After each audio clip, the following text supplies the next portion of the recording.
If you have not watched this show yet, welcome. This is Skeleton Crew, Episode 3.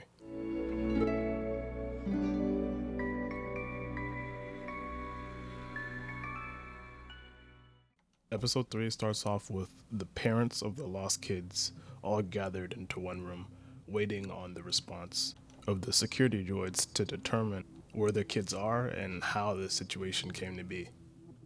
Fern's mother attempts to comfort the parents by saying that she used to run off as a girl when she was little, and that this is a natural thing for kids their age. One of the security droids enters the room and tells the parents that their kids have went on a ship and illegally exited the barrier, and because the kids are outside of this barrier, that they can't risk any contact with anyone, which means that they cannot contact the Republic to come and help them search for these kids. Now going back to the pirate den where the kids are underground in the pirate jail, I guess. And obviously this is when they encountered the Force user who happened to be in the same cell as they were and used the Force to get the key in order to unlock themselves from the jail. He reveals himself to be Jod and helps them escape this prison. Jod overheard their conversations and promises the kids that he can help them get back to their home planet. Now, KB and Fern don't really trust him, especially Fern, and says that we don't have any gold or any treasures for you. But Wim and Neil absolutely love this dude and instantly trust him as they perceive him to be a Jedi. He even talks like one, saying the Force has provided. I waited. The Force provided. But to be honest, I'm not even buying that. But to Fern, a stranger is a stranger.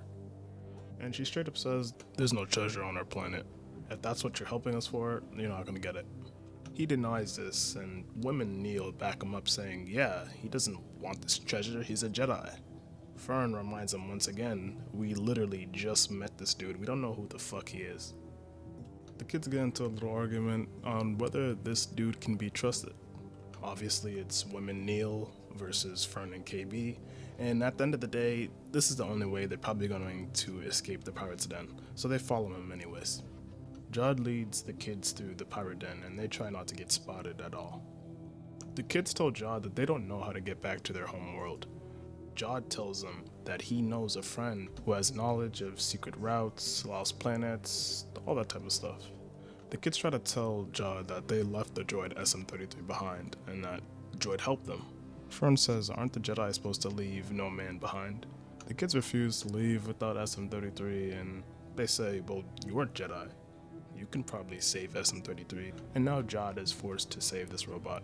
And this won't be the last time that Fern is questioning his sketchy Jedi morals. Though to be fair, Jedi and droids historically aren't known to be the best of friends. And as Jod's rescuing SM-33, Fern wants to leave before he gets back. As Jod is rescuing SM-33, the pirates realize that not only have the kids escaped, but Jod has also escaped. Jod gets to the area of these lost and dismantled droids. Jod wakes up each droid one by one in order to find SM-33, as the kids didn't really give him a description of the droid. He also finds a battle droid but doesn't really react any sort of way to it, which is weird as a Jedi because he definitely looks old enough to have not only seen these droids but to fought against these droids, and knowing that a lot of these droids are shut down years ago, it's just, I don't know, it's weird to me that he didn't have a reaction to it. Jod finally finds SM-33. Jod is then approached by someone who calls him Captain Silvo. I'm now starting to wonder if Jod is even his real name. He even calls him my fellow crew member. Oh, so what a voice crack. He even calls him my fellow crew member. Like, who is this dude actually? Is he Silvo? Is he Jod? What is his background? The longer he's on screen, the more sketchier he gets.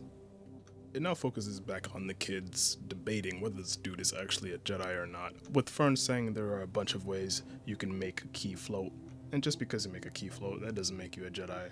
You can do it with a string or retractor beams or a magnet, but it's not getting through to Wim. He still thinks that he's a Jedi, and that he's not after their treasure.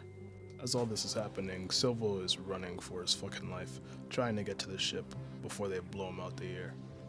Silvo rushes on the ship with SM-33, and he tries to take off, but they're attached to the fuel line, so the ship is not moving at all.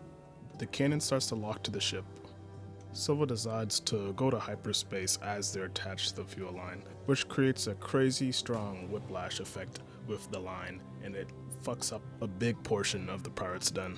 Brutus then decides to put a bounty on Silvo and the kids. The kids wake up SM-33.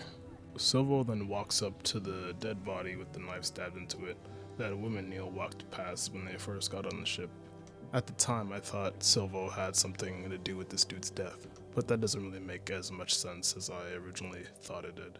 Silvo asks SM-33 if these kids are really from A'an, and SM-33 doesn't deny or accept this, but he does say these kids are from somewhere. This is like the third or fourth time that Silva has already asked if these kids are from A'an. He's clearly a pirate.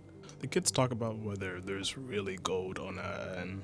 There's really this mythical treasure that these pirates keep on speaking of. Neil guesses that the great work has something to do with these pirate fantasies, and that their parents all work similar jobs, and all those similar jobs all relate back to this one term that keeps on getting repeated throughout the show, the great work. We don't know exactly what the great work is, but this could be related to some type of secret treasure. Silvo looks at the kids as they're all falling asleep, except for KB, who happens to be up, and he asks her, "Do you sleep?" But she just ignores the question and says, "I doubt that you're a Jedi." KB says that she calculated the odds and therefore she knows, but Silvo says that not all things can be calculated and proceeds to force flick the lights off. Impressive, I guess? Silvo and the kids arrive to the planet. Silvo then tells the kid that him and the person they're about to visit go way back, but he doesn't fully trust her. Before they even enter her domain, she's already snitched on him to some unknown contact source, saying that he's got a bunch of children there, probably kidnapped them, and to come immediately. I want to know what this dude has done to make her think that he's kidnapped a bunch of kids. At the security door, the person calls Silvo Crimson Jack. They question who is that, but it's just clear at this point that this man goes by many aliases, which wouldn't be uncommon for a Jedi survivor after Order 66, but also wouldn't be uncommon for a pirate, which I think he was both of. We're then revealed that this owl-looking creature is named Kim. Kim instantly ignores Jack and starts questioning how they got with Jack, but they admit that he rescued them. The kids explain to Kim that they're looking for their homeworld, A'an. Kim then tells the kids that their home has been purposefully hidden from the rest of the galaxy, which is why almost no one knows where A'an is. Kim then shows a whole map of Old Republic planets, similar in nature to A'an, but they were all destroyed except for A'an. While they're making a checklist of places that might be close to A'an, we hear that the kids learned only about Coruscant and Alderaan. Those are the only two planets that they know of, and they didn't even know that Alderaan was blown up, so they completely missed the war and have no idea what it is. Kim uses this time to stall in order for her allies to get there. They then tell Kim that they have a barrier over their planet, but that you only see it at night, and that it's a cloudy, swirly barrier that keeps them protected. And we then find out that that's how the planet remains hidden, that because it's clouded in this barrier. Silvo then finds out that she's trying to stall, and is in contact with another group of people that are coming down to her location. Kim tries to warn the kids that Crimson Jack is a scoundrel, and that he's only there for the treasure, and that she sent the X-Wings to their location in order to save them. Silvo then gets the data file that pertains the coordinates to A'an and takes it and destroys a communication device that Kim used to call back up. KB briefly stays behind where she chats with Kim, and Kim tells KB to not trust him. She gives KB a means of contact just in case something happens. KB and Fern refuse to get on the ship because they don't trust him, and asks where this Crimson Jack nickname came from. But they refuse to let him enter on the ship, and want him to explain who he really is. They even get SM-33 to come out the ship, to press him, I guess. I really fuck with the droid's accent too. Silvo then tells the kids that he's just like them, and he's not an actual Jedi, and that he neither claimed to be a Jedi in the first place, they just kind of put the title on him. Silvo then tries to form a partnership with the kids, saying if he gets them home safely, then he gets a little minion, he gets a little piece of the pie. But KB, she's not going for all that. She comes in with a Shark Tank deal saying, "You work for us, and that's it," and Silvo reluctantly agrees.